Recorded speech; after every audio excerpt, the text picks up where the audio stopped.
Welcome to this special edition of the Magnify podcast. I'm Laurel Day, president of Deseret Book Company, and I am so glad to be here having this conversation. I am one of the hundreds of thousands of young women in the 80s and early 90s who were impacted by the leadership of Ardeth G. Kapp, who at the time was the Young Women General President.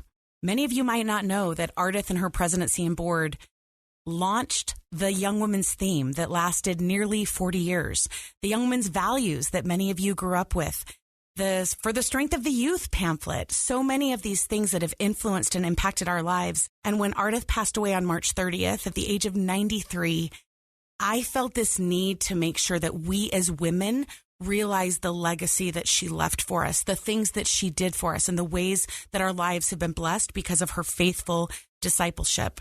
We at Deseret Book have a special connection to Ardeth. She published 22 books with us, and she served on our board of directors and our editorial board for 31 years. So we love Ardeth Kapp.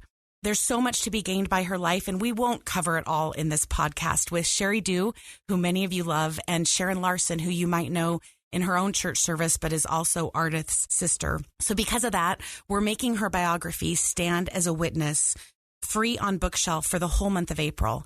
And I guess I'm just kind of begging you to read it and to understand what a woman who lives her covenants and is trusted by the Lord, what that kind of life looks like. It can be a life we all live. And I hope today you're inspired to step up and to take your place in this beautiful kingdom and to magnify who you are meant to be.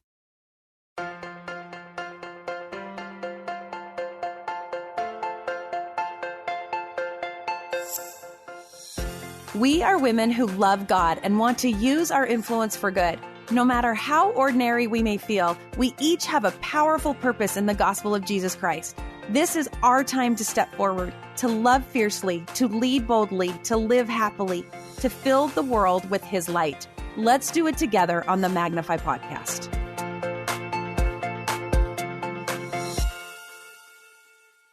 Joining me for today's conversation to honor and amplify Ardeth Kapp's life of influence are two women who are influential in their own right. Sheri, who happens to be my boss, but thankfully also an important mentor in my life and dear friend, and came to all of our attention when she served as the second counselor in the Relief Society General Presidency from 1997 to 2002. She was also the president of Deseret Book Company from 2000 to 2013. 2002 to 2013. And is now an executive vice president and chief content officer for Deseret Management Corporation, which is the parent company of Deseret Book, among other entities. Sheri, thank you for being with us. Nice to be here. Thank you. And we have Sharon Larsen. Sharon served as a second counselor in the Young Women General Presidency, also from 1997 to 2002. I feel like there are some stories there. There are some stories. Sharon is an educator and is also a hostess and event planner extraordinaire who I know travels sometimes with her own red carpet. That is the truth. And she also happens to have had the privilege of having Ardeth Kapp as her older sister. So she has a special point of view on this remarkable woman that she'll bring to this conversation. We're so glad you're here with us, Sharon. I am grateful for the privilege. So thank you both for joining me today. I wish we had time actually to talk about the two of you serving together. Is there just some little snippet? Oh, we have stories. Just something? It couldn't be on the air. Because you were both second counselors, right? So I imagine you actually had a lot of assignments together. That's what I heard. We should tell this one story. I think we could tell this one story as a recap, and that is we did keep getting assigned to travel together and went a number of international trips. And every time we came back, we would make a report to what was then the Priesthood Executive Council. Yeah. And at the time, the chair was President Oaks and then Elder Oaks and Elder Holland. And after about the third time we had come back and reported, Elder Holland said, "They let you two go again? Haven't they figured out this isn't safe for the church?" Oh, that's awesome. Well, you really get to know each other on an 18-hour airplane flight. I bet. We will have to hear those stories another time. I ended up writing a little piece about Ardeth for LDS Living. And in the article, I shared this, and we'll use this kind of to start our conversation today. I've heard and read so many sweet tributes to Ardeth Kapp since her passing on March 30th. Some have commented on her kind eyes, her sweet demeanor, and her cheerful optimism. And while all of those characterizations are accurate depictions, I feel the need to shout from the rooftops the truth about Ardeth Green Kapp. And I think that's what I'm hoping today, is that we can just share some of the truths, because I don't want her to be remembered as just this sweet, kind, cheerful older woman that so many women knew her as. I knew her as a force and a leader and a significant mentor in my life. And I'm hoping we can share that with our audience today. So you both spoke at her funeral, and I'd love to talk about a couple of things that stood out to me there. The first thought that I had is Ardeth as a supporter. Again and again, it was shared how supportive Ardeth was of those she loved, how she cared about the one and made every person feel like they were her favorite. And I think you could see that just from the congregation that gathered to honor her life that day. Sharon, can we start with you on this? You talked about Ardeth being your best advocate. And I'd love to have you share a little bit about that. And would you mind also telling the story about the chocolate cake? Because I've not been able to stop thinking about it since the funeral. Well, how long do you have? As long as you need. My sister Shirley and I were 10 and 11 years old when she got married. And she basically raised us because our mom was in the store. So I remember my friend invited me to go to the circus in Cardston. And that was just the greatest, most exotic thing that could happen in southern Alberta in the 50s. And I ran into the store to ask Mom if I could go. And Mom says, "Do you have your Saturday's work done?" I said, "No." And Artie had run behind me. Artie said, "Mom, please let her go. I'll do her work for her." She has been my advocate. So the chocolate cake, I had been teaching school and I got a paycheck. I had a paycheck, but I didn't have a car. So I said, "Artie, can I borrow your car? And because I have to go shopping." And Artie said, "Yes, but please have the car back by 4:00 because I have a meeting." I had a grand time. Drove into the driveway, ran into the house. No Artie. I looked around. It was 5:00. I was horrified. I couldn't find Artie. And here I was. And then I looked on the kitchen table. Here was big chocolate cake, my favorite, with a note. "Dear Sharon, I know you're having a good time. Don't worry about me. I've found a ride. I love you." What kind of a sister is that? She was an advocate all the way. We drove home and my husband turned to me and said, "How do you become the kind of person who gives a chocolate cake when you were let down?" When you botch up. It's just such an amazing story, and I think so telling of who she was. It does. Thank you. Yeah. I love that. Sheri, you talked about a letter that Ardeth wrote you when you were still adjusting to being a brand new young president of Deseret Book, and it had quite an impact on so many people who were at the funeral who were hearing. And I'd love for you to share the context of that letter and what you learned from Ardeth. So about a month ago, I was going through a bunch of old files and came across this letter, which frankly I'd totally forgotten about until I saw it again. The context is that I was the fairly new president and CEO of Deseret Book Company. This letter was written in January of 2004. Deseret Book was undergoing all kinds of stress and disruption in its various businesses. Amazon and online and in-presence discounters had really affected the retail business. Desktop publishing was wrecking the publishing business. The whole digital world was exploding, and Deseret Book was in desperate need of a turnaround, which, of course, I didn't know anything about, how to do a turnaround. Well, Ardeth was on Deseret Book's board of directors, so every month at board meetings, she was hearing the latest travails of this young and inexperienced CEO who didn't have a clue what she was doing. And here comes this letter. And she starts out the letter, she titles the letter The St. Louis Arch, Dear Sheri. And then she writes this history of the arch, how there were those who had this amazing vision of building this freestanding arch in St. Louis. It would be a gateway to the West. They didn't know how to engineer it. There were naysayers who said it couldn't be done. And in fact, she, about 2/3 of the way through the letter, she says how that there's a plaque on the arch that reads, "It couldn't be done, but they did it." Then, after she's told me this whole history, then she writes this. She says, I have a small replica of this arch with a plaque that sits on my desk today. There have been times over the years when a mental review of the construction of this great national monument, much of it built by night, gives me renewed patience, determination, commitment, confidence, and desire. Then the final paragraph says this: under your leadership, you are building an arch to the future that can have more impact in the minds and hearts of people than even the St. Louis Arch. God bless you, dear friend, and let me know how I might assist in any way at any time. Maybe just carrying water to the builders.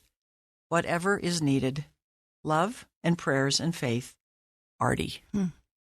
When I stumbled across this letter just a few weeks ago, it unleashed a wave of emotion and a flood of memories, honestly, about many different things that she did at many different times to just encourage me, teach me, mentor me, help me, give me some things to think about for the future. Remarkable, really, when you think about it. There were a lot of people sitting around the Deseret Book Board of Directors, but she's the only one I got a letter from. When I think about the tireless way that she did that for so many people, just as we were preparing for this, I realized I have a voicemail from January 20th of this year that I will save forever, from Ardeth just checking in and wanted to see how I was doing. And she ended the voicemail with, you can do this. And she never got tired of it. Like, at some point, don't you get tired of being that nice? But she just didn't. She just was tireless in her support of people. She was a teacher. She was That's right. She was by nature a teacher. She was. Right? Yeah. From a pulpit or one-on-one, that was a thing that she did and did really, really well. Yeah, I love that. That's well said. One of the other things that struck me watching her in her marriage, but also that came up in her funeral, is Ardeth as a partner. She and Heber, I just think it's one of the sweetest love stories. Sheri, I'm wondering if you would start here. You were able to spend time with Ardeth and Heber. I'd love to know what struck you about their relationship, and could you share an experience that you had with the two of them? I'm sure Sharon knows way more about this than I do, but one experience that stands out was we went, Sharon and I and Wendy then Watson. Right? She wasn't married yet to then Elder, now President Nelson, and a couple of other friends, and we all went to Cardston. When Artie was the matron. When Artie was the matron and Heber was the president of the temple. And it was Artie's 70th birthday. Yeah, for her 70th birthday, we went up and we had a little celebration, took the birthday party to her. And I still remember that we had the privilege, I think it was on the Sabbath, that the president of the temple, Heber Kapp, took us, after we'd gone to church, do you remember, took us over to the temple. And we actually got to go into the temple and sit in one of the ceiling rooms. I think it was one of the ceiling rooms, and just talk about the temple. Wow. And watching Heber and Artie interact in that, again, teaching situation was, to me, that's where and how Ardeth just shined. She always shined as a teacher. And we had this chance to sit there and talk about things we wondered about, and they both just kind of interplayed in leading a discussion with us. That's maybe my favorite treasured memory of the two of them. Oh, what a treasure. Remarkable experience. They really were equally yoked. I mean, even their office and their home, the two exact same desks, like they were equally yoked. And I love that. Yeah. I had the chance to this would have been in my 30s, and I was there on several Sundays, and Ardeth let me read a full binder of love letters that she and Heber had written to each other that she had saved. And I just, in fact, you can read many of those love letters in her biography, because I think it's a whole chapter in her biography, because they wrote so often together. I'm just wondering, Sharon, if you can highlight for us a bit, like their early relationship and what you learned about marriage by watching them. You spent so much time with them as a married couple. I did. At first, he came to our home. Our dad was the bishop, and he was just one of the missionaries. In Glenwood. In Glenwood, the big town of 250 people. And Artie was smitten right then. And she would talk about Kapp. And he took a picture of our family. And so Artie took it upon herself to write him back and thank him for the picture that he took. And then we know the rest of that story. And they became engaged. And so after his mission. Pardon me? I'm just clarifying. After his mission, they became engaged. Oh, yeah. He came home. He came home from his mission, honorably released. Artie was at BY High School, and then they could continue their relationship. And they became engaged. So then Artie came up home to Canada, getting ready for the wedding. And I remember she sat Shirley and I down and she said, now, we do not any longer call him Kapp. And we said, well, what do we call him? She said, well, his name is Heber. We said, Heber? Yes, you call him Heber. And he is going to be in our family. So that was the deal. Then I remember he came up and he brought her home, to our home from something. I don't remember. I looked out the kitchen window. They were kissing. I said, Shirley, come and look. They're kissing. We were so excited. We were 10 and 11 years old. So this was exciting for us. Then every summer, we would come down to the States for a month of the summer. And Artie and Heber had jobs. But Artie taught us how to iron shirts. So while they were working, Shirley and I practiced ironing shirts. That's so great. And they had movies in town. I mean, we never had movies. It was so sophisticated coming to the States. Mom gave Artie some money to buy us school clothes. So Artie took us shopping. She could spread money further than anybody I know. We had beautiful clothes from the States. So when we went home, we put on a fashion show for Heber. He was so patient having all these little sisters-in-law. But Artie and Heber were a team. They supported each other totally, encouraged each other. When she was asked to give so many talks, Heber would say, think about missionaries having to go door to door. You get to have a whole congregation. You go give that talk. She probably would not have written her first book without his encouragement. They were just a good team. All the parenting skills. One time, Shirley and I were down there with them, and we were arguing. And Shirley pouted. Heber said, Shirley, how long are you going to pout? Do I need a calendar or a clock? And Shirley said she realized her attitude was her choice. They were just good with people and so kind to us. Again, teaching, like Sheri mentioned. I mean, they were just always looking for... It was just a natural thing. Yeah. Oh, I love that. Yeah. Another highlight for me from the funeral was Ardeth as a devoted disciple. And Sharon, maybe you can talk about this a little. Was Ardeth always Ardeth? I'm just so curious. Like, did she come that way? What do you recall about her growing up that helped her become the disciple we all came to know? We lived in a privileged environment. Probably people wouldn't think it was that privileged. We had mail come 3 times a week, a movie on Thursdays, a mutual Tuesday and Thursday. I mean, we had a great life. Everywhere we went, we heard the same values. There was no confusion. We lived in a town of our aunts and uncles, and the teachers, our school teacher was our primary teacher. The stake president in Cardston owned the movie theater, so he chose the movie he brought out each time. So there was no mix-up about what mattered, and I think that gave Artie a security of her identity, of who she was and what mattered most in her life. So you say, was she always Artie? She was always that way, because that's how you live in a little town. And when you live in a little town, and Sheri knows about this, you do everything. She was the majorette in the band. Our brother was in the band. Our aunts and uncles and cousins were in the band. You spoke at church. You did everything. And she just grew up with that identity and confidence in the values that were there. No confusion. I love the notion that it gave her, you said, the security of her identity. Yeah. And when I think of then what she went on to do for young women with the Young Women's theme and helping us understand our divine nature. It clicks. That makes so much sense. It was such a huge, big deal to her identity. Well, God bless Glenwood, Alberta. That just sounds idyllic. Sheri, you talk a lot about the power of covenant-keeping women, and you talked about Ardeth's deep devotion to the Savior when you spoke at her funeral, and I've heard you say that about Ardeth before.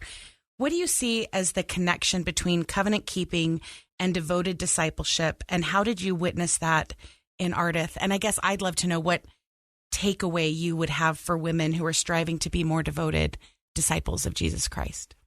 Well, it feels to me like it's one eternal round, if you will. The more you keep your covenants, the more devoted you become. And the more devoted you feel, the more you're absolutely determined to keep your covenants. And somewhere in her life, and I think Sharon's really explained it to us, somewhere in her life, that just became her pattern. And then, we all come to this earth with certain gifts and talents, and I think jobs to be done, if you will. We use Clayton Christensen's language, things that we have been prepared to do premortally. And clearly, Artie was prepared to do a great work. And it was because she was absolutely devoted to the Lord, which made her devoted and loyal to his prophets, that put her in a position to have the kind of influence she had. I drove away from the funeral saying, and I always do this, I drive away from everything I ever speak at thinking, oh, I wish I'd said this. Why didn't I say that? But the thing I wish I had said that I think would have tied it together better is that because she was devoted to the Lord and to his prophets, the Lord knew he could trust her. Mm-hmm. And when the Lord knows he can, believe me, the Lord trusted Ardeth Kapp. And when the Lord knows he can trust you, he both opens doors for you and he helps you open doors. And I think that if I were going to summarize what she was able to do, she was the means. Doors opened for her, but she also opened some doors with the Lord's help because he trusted where she was going. He trusted where she was taking the young women. He trusted that she could be a force for good and a champion of the restored gospel of Jesus Christ. I think it all works together. But it starts with making covenants and then keeping them. And the more you keep doing that, the more it becomes a very virtuous cycle of obedience, covenant keeping, greater devotion, more covenant keeping, more wanting to strictly keep your covenants, and so forth. That's a very virtuous cycle. Well, and one of the hallmarks of that cycle that you're talking about seems to be the temple, which we just heard about so much in General Conference, of course, and President Nelson's plea to us. Am I right, though, that I think it's right that Ardeth went every Friday? She was there every Friday up until recently, right? Ralph got names for her. He got 1 endowment, 5 initiatories, and 5 sealings every Friday. So she had a total of 1,100 friends waiting for her on the other side. Since COVID. That's amazing. And for all of those wondering, how did she get to do initiatory every week? I can only get an appointment every 4 months. Well, she was special. Let's just say she was special. She was special. There was a sealer there who covered it for her. Yeah. I suspect when you go that often, you can just walk right in. I go that often. I don't just walk right in. No, she had somebody opening doors. Opening doors. That's it. Well, speaking of opening doors and trusted, I would love to now transition to Ardeth as a leader. Ardeth clearly knew, and you read this in the biography, but she knew her presidency and her board had been called for a really critical time. And she seemed to have a keen understanding of the unique needs of young women and the importance of making sure that they understood their identity, like you mentioned earlier, Sharon, but also their purpose and their relevance within the church. Her biography recalls a presentation that her presidency made to church leaders early on in her service after they'd been planning and praying about what young women need. And I want to share part of this directly from her biography because I think it's so powerful. As Ardeth began the presentation, she said boldly, Brethren, if you want to know about young men, you can hear about them at the annual Priesthood Restoration Commemoration. If you want to know about young men, you can attend their annual scouting conference. Then she said, but if you want to know about young women, the satellite screens are dark and the message vague. She then reviewed statistics showing the attendance of young women at church meetings, that it was declining. She spoke about the needs of young women. And keep in mind, this would have been in the 80s. Yeah. She explained that young women needed a clear sense of their true identity. They also needed additional recognition, which would help them and motivate them and reinforce them in their righteousness. They would have a clear purpose and a sense of contributing to the mission of the church. She then presented the program that she and her board and presidency had been working on. And as she concluded the presentation, she asked directly, in what areas do you share our concerns about young women? Are our plans for meeting their needs acceptable? Do we have your approval to proceed with finalizing these recommendations? The biography states that when Ardeth finished the presentation, President Ezra Taft Benson, who was then a member of the Quorum of the 12, said, Brethren, I think we should stand in acknowledgement that this is acceptable to the Lord. Then, just as they were preparing to leave, one of the brethren said, Sisters, today you have not only opened our ears, but also our hearts. Makes me think of what you said, Sheri, about the Lord opening doors.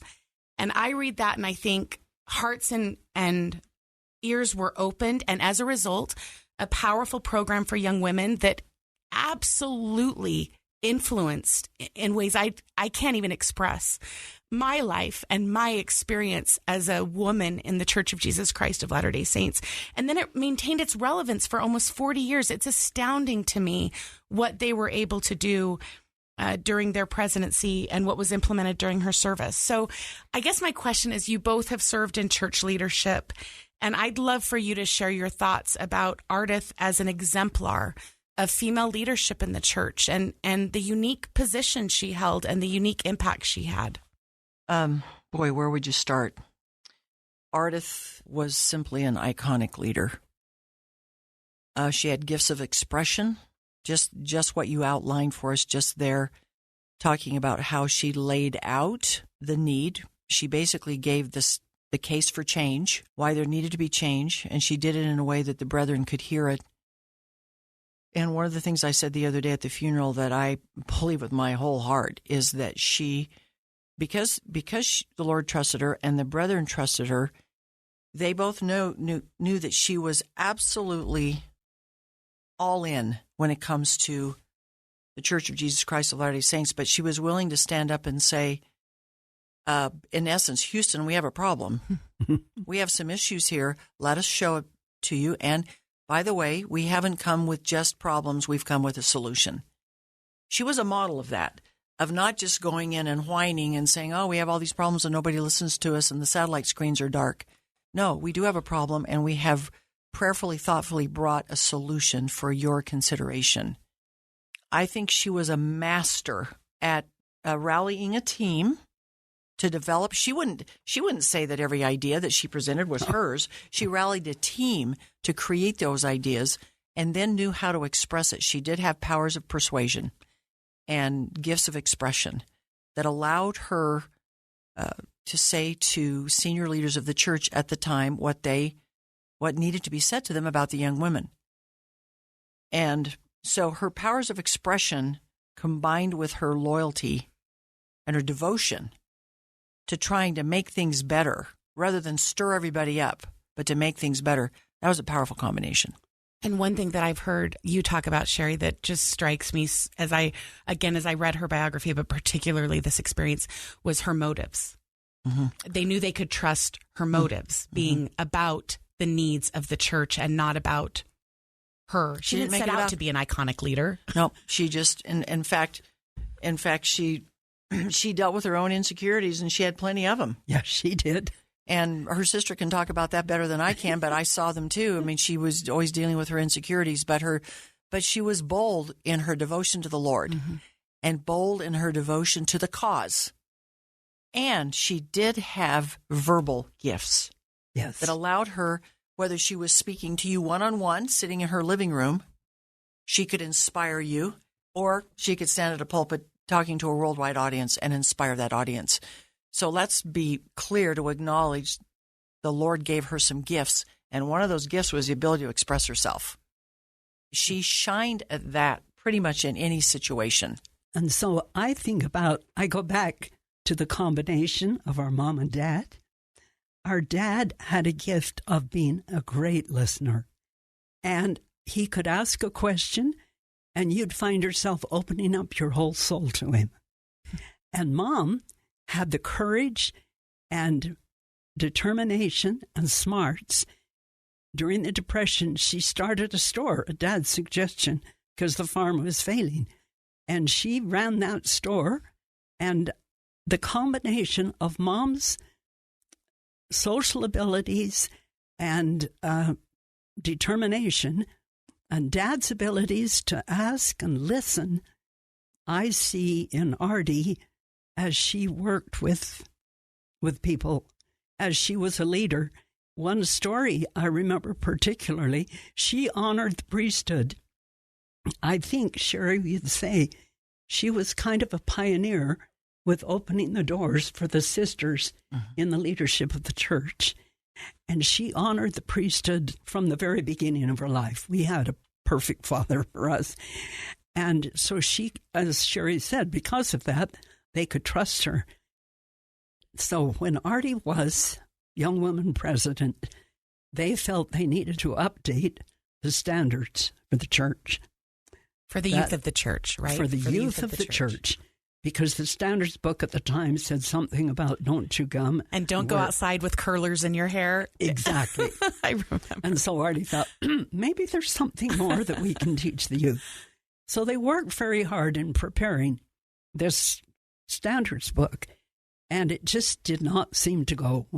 But she had it ready whenever. Well, then she got called to President Monson's office. President Monson wanted to let her know they were going to call Sister Jack, who was her counselor, to be president of the Relief Society. And so they talked about that, and then Ardie got ready to go. And President Monson said, Sister Kapp, do you have anything else you want to talk to me about? She said, well, yes, as a matter of fact. And she happened to have the outline for the standards book for the youth. And President Monson then said, we're going to bring this to General Conference. And I think General Conference was just a few weeks away. But her point was... And that became for the strength of youth, right? Exactly. That became for the first version of the first version for the strength of youth. Yeah. And Ardie said, be prepared. The timing may not be when you think it's right. Then as Sheri said, her favorite scripture was trust in the Lord with all your heart. And the brethren trusted her, and she trusted them. Thank you so much for sharing that story. I was relating to Sheri after Ardeth's passing, just the things that she had taught me when I started to have some leadership opportunities at work. And the piece that is like indelibly imprinted in my head is that story, and be prepared. And as you mentioned, Sheri, the Lord will open doors when he knows he can trust you to not just take the opportunity, but also do his will. He'll open those doors for you. Yeah, she was classic in that, and she certainly counseled me, and I think she has countless number of people to just say, look, just because you have a great idea doesn't mean it's its time. It may be a slightly different time when that can come to fruition, but be ready. Because when the door opens, you need to be ready to walk through it right then, because the door may not stay open very long. And it might be, as in this case, the span of one meeting. Yeah. She had to walk through it right then, but she was ready. To me, it's a classic example of leadership. It's remarkable. And of responding to revelation, right? Yes. And not getting depressed if this brilliant idea you have doesn't go forward on the first stroke of the brush. Yeah. So let's talk a little bit about Ardeth's ripple effect. One of the things that has struck me and that was driven home at the funeral was the ripple effect of her life. She and I talked a few times about the fact that she was not privileged with motherhood in this life, but that the Lord gave her hundreds of thousands of daughters. Yeah. And any of us who were lucky enough to be young women while she served, we know we were one of her girls. You were. And we still feel that. she gave us, I think, perhaps the greatest gift that she could have given us. And it's an understanding of our identity as daughters of God that you mentioned she gained early on, and wanted to instill in us a sense of our unique mission in life, but also in this church and in the world. She called us to stand as witnesses, and we heard the call and the impact on generations. When I think about it, of those, I mean, through the 8 years of her presidency, it had to have been nearly 1 million young women that would have gone through, if my math is right. And when I think about now the influence of those women on their marriages and their children and in their callings and in their wards, it's tens of millions of people who have been impacted because of what she gave us. I just am kind of astounded by that. And the thing that I've been thinking about since her funeral is, how do I best honor her legacy and that influence and what she instilled in all of us? And so I guess my question to both of you is, what do you wish women in the church understood about their identity and purpose today? And how can we better live that in a way to honor this kind of legacy that Ardeth left for us? I think Ardie really understood that Christ was the greatest advocate for women ever. She really walked the talk of trust in the Lord with all your heart, and lean not unto your own understanding, but in all thy ways acknowledge him. As you mentioned, without the children, that broke her heart. But she honestly trusted in the Lord, and that Jesus Christ was her advocate, is her advocate from beginning to end. And she felt if women understood their temple covenants, they would not have 1 second of feeling inferior. That no one in the world comes into the world without a woman. I mean, how important is that? And I think Ardie would shout from the rooftops, the Lord is your advocate. Just trust him. I love what Sharon just said. I agree with all of it. And I think there's also a practical element to this that maybe I'll mention because of what Sharon just said. I think Ardeth gained, I'm sure this was acquired over time, that she gained an appreciation for the fact that, as President Nelson has said repeatedly, the restoration's ongoing. And every problem and every wrinkle doesn't get ironed out like today. And I think that she could see that the restoration is line upon line. And so she was willing to work within the structure, and she learned how to work within the structure, which started with her devotion to the Lord and her loyalty to the senior leaders of the church, saying, I'm not going to try to tell them how to do their job. I'm going to say, how can I magnify the opportunity that's been given to me and raise my voice in every meeting and in every setting that I have the chance to raise it, to try to help the line upon line process to continue to happen. And that's how it happens in this church. You can knock down on doors. One of the things that she told me, again, if I go through the many mentoring moments, one thing she told me one day was, Sheri, you can't pound down a door at the church. It doesn't work. But if you have something to say and something meaningful to contribute, be ready.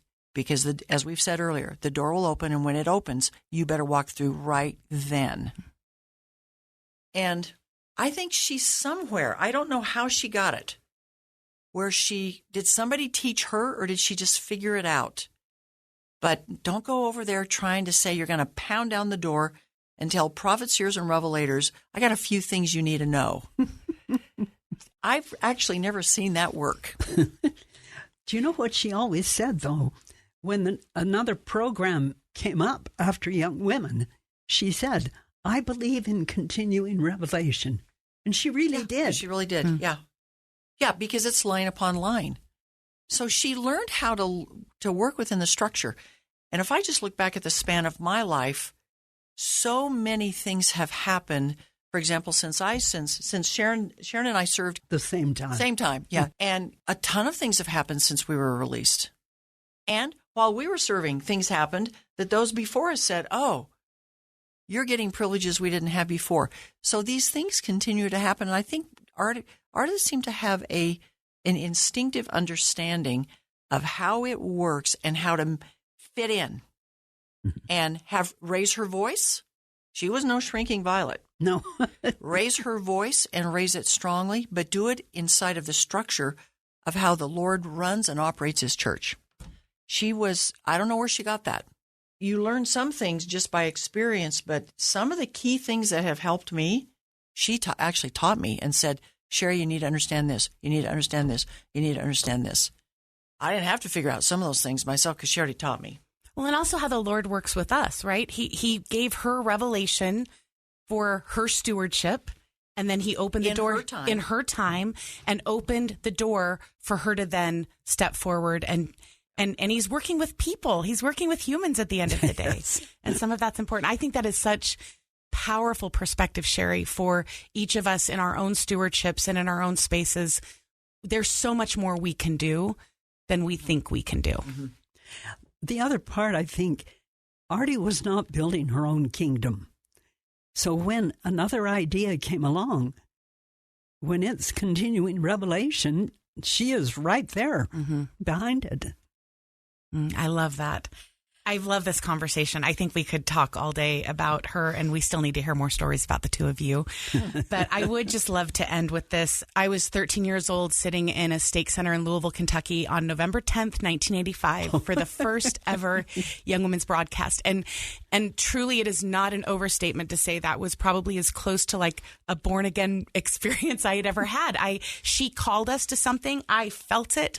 And I wish I had my journal here to recap what I said, but so much of what she said then feels so relevant and important today. And I actually went and found they have an old video recording on YouTube of the satellite broadcast, and I just had a flood of memories this week rewatching it. But I'd love to conclude with these words of Ardeth, because it represents to me what we as a community of covenant-keeping women can do and can be now as we heed current prophetic calls.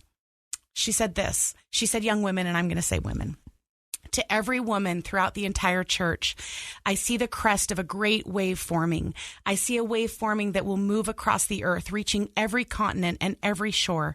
I call upon you to stand with me to prepare to take your place in a great forward movement among the women of the church, a movement of renewed commitment, a movement in which you are destined to shape history and participate in the fulfillment of prophecy. I can hear a growing chorus of women's voices reaching across the land and across the water and heavenward, responding to the call for righteous young women. Who will stand up and lead out in defense of the gospel of Jesus Christ and stand as a witness for Christ at all times and in all places? We invite you to add your commitment to thousands of others in the united chorus. I will, send me. And with that, Artie, we love you. Thank you for your selfless and tireless work to build the kingdom of God on earth. We will carry on the legacy that you laid out. And Sharon and Sheri, I can't thank you enough for being willing to have this conversation today and for sharing what you've shared. We're all better for it. And I'm just excited to let us all go forth and step into our calls as women and daughters of God and do a little bit better. Try a little harder to be a little better, right? Better. That was what Artie said every day. We love you. Thank you so much for being with us. Thank you.